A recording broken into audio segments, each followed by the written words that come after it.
Ito ang GMA Regional TV News. Arestado ang dalawang lalaki matapos umanong magnakaw ng tsokolate at pantalon sa isang mall dito sa Cebu City. Sa Barotac Viejo, Iloilo naman, patay sa pamamaril ang isang lalaki dahil umano sa love triangle. Ang may init na balita hatid ni Zen Kilantang Sasa ng GMA Regional TV.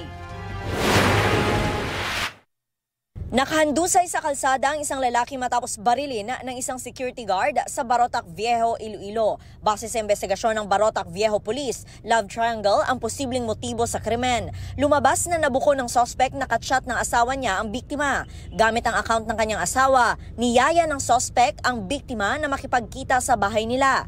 Lingid sa kaalaman ng biktima, ang suspect pala ang katshot niya. Pagdating sa lugar, sinalubong agad ng suspect ang biktima at binaril sa ulo gamit ang service firearm niyang shotgun. Dead on arrival ang biktima sa ospital. Pinaghahanap naman ng suspect na mabilis na tumakas. Kalaboso ang isang lalaki sa Cebu City matapos umanong magnakaw ng chocolate sa isang mall.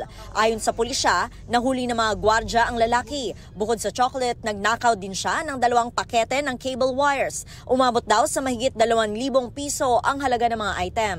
Actually, modus na hindi nila, ma'am, no, kay base sa ato ang records. Nanani siya yung mga records nga nadakpan po siya sa maging mga buwan sa lain niya police station sa Cebu Province. Tumangging magbigay ng pahayag sa media ang suspect, pero kwento niya sa mga pulis, ninakaw niya ang chocolates para iregalo sa kanyang 2 anak. May naaresto ring isa pang lalaki matapos magnakaw umano ng mamahaling pantalon. Itinanggi ng suspect ang paratang.